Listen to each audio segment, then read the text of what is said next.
A pandemia causada pelo SARS-CoV-2 ocasionou uma corrida gigantesca na busca de uma vacina contra esse patógeno. Mas o que é uma vacina? Como funciona?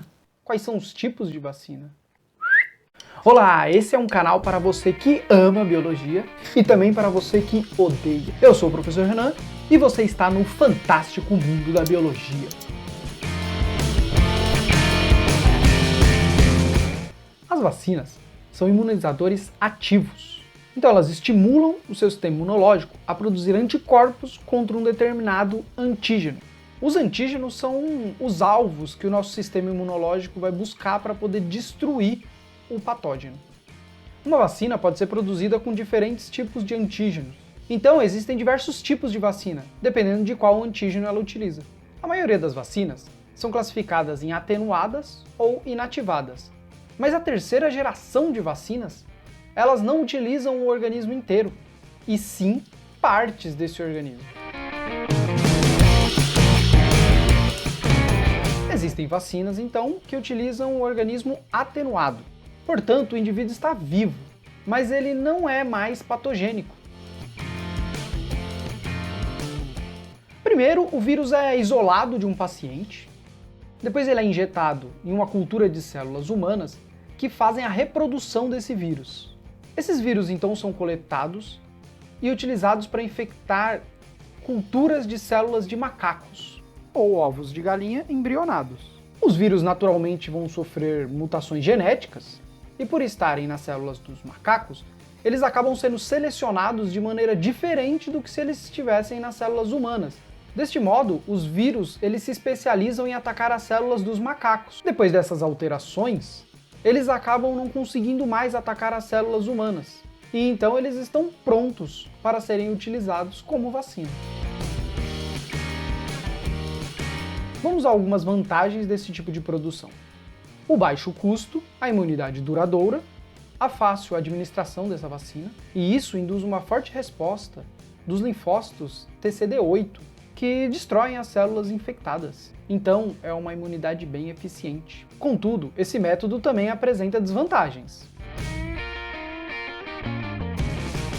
Eles são sensíveis à mudança de temperatura, têm que ser mantidos resfriados, pode ocorrer a reversão da virulência devido a mutações genéticas, lembrando que o vírus está vivo.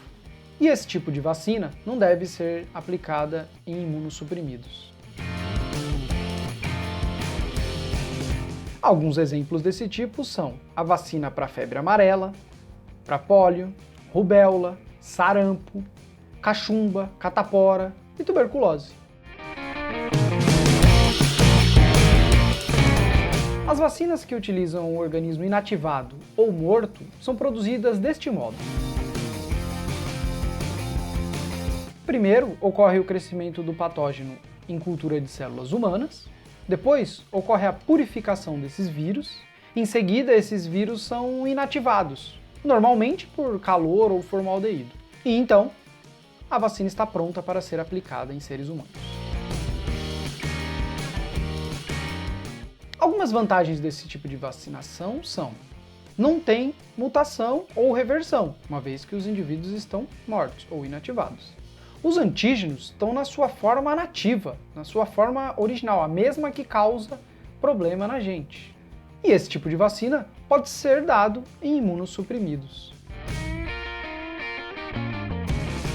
Contudo, esse tipo de vacina gera somente uma imunidade humoral, portanto, não consegue atacar os antígenos que estão dentro das células. E como não ocorre a multiplicação dos antígenos, normalmente são necessárias várias doses. Além disso, o custo é mais elevado e as vacinas de bactérias podem ocasionar infecções. Alguns exemplos desse tipo de vacina são a vacina para gripe, para pólio do tipo Salk, coqueluche, hepatite A, cólera, raiva e febre tifoide. Então esses dois tipos de vacina utilizam o organismo por inteiro.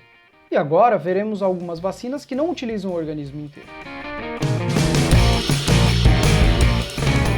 As vacinas toxoides, que vão utilizar justamente a toxina de maneira inativada.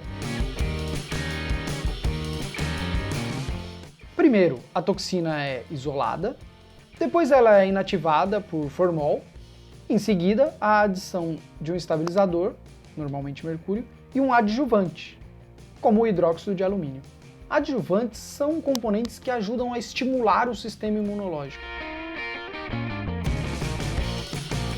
Uma vantagem desse tipo de vacina é o baixo custo, e a desvantagem é que é uma imunização fraca, necessitando de reforços. Alguns exemplos são a vacina contra tétano, contra difteria e contra antrax. As chamadas vacinas da terceira geração não utilizam o organismo inteiro, e sim partes desse organismo. Por exemplo, a vacina de subunidade. Ela utiliza fragmentos subcelulares. Portanto, ela vai utilizar algum pedaço, alguma fração do patógeno. Por exemplo, os spikes, ou esses espinhos presentes em alguns vírus, como no SARS-CoV-2. Como é produzido esse tipo de vacina? Para produzir esse tipo de vacina, primeiro é feito o PCR do antígeno. Depois, ocorre a clonagem em algum vetor de expressão, por exemplo, plasmídeos. Em seguida, coloca-se a bactéria para produzir essas subunidades. Por fim, essas subunidades são purificadas e adicionadas a um adjuvante. Essas vacinas são bastante seguras e possuem pouco ou nenhum efeito adverso. Alguns exemplos são as vacinas contra HPV, meningite, pneumonia e hepatite B. E então a gente tem as vacinas conjugadas, que vão utilizar alguma parte do micro-organismo, normalmente um carboidrato, junto com uma proteína de transporte, ou carreadora, para facilitar a entrada desse fragmento na célula. Esse tipo de vacina é um tipo bastante seguro, contudo ele necessita de um adjuvante. Ou então as vacinas podem utilizar vetores recombinantes.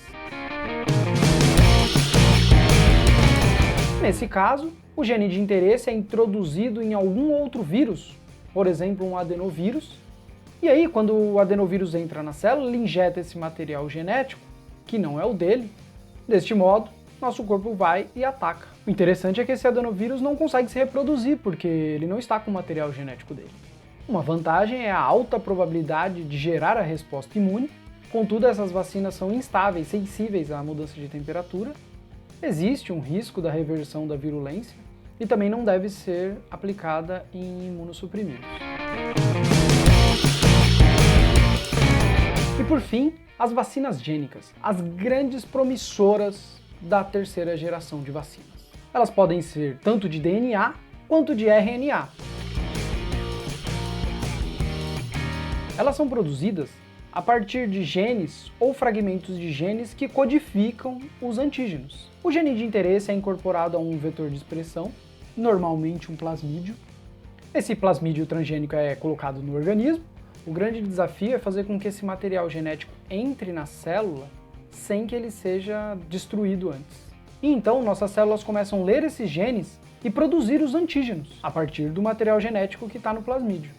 Com isso, nosso sistema imunológico detecta a presença desse antígeno e ataca ele, gerando uma imunidade.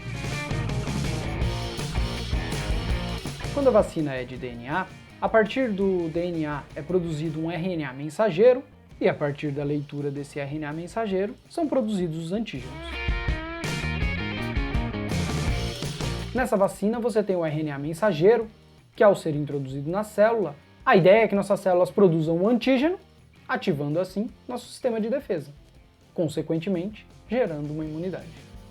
A grande vantagem das vacinas de terceira geração é que elas não demandam muito tempo para serem produzidas, porque você não precisa esperar a mutação do vírus.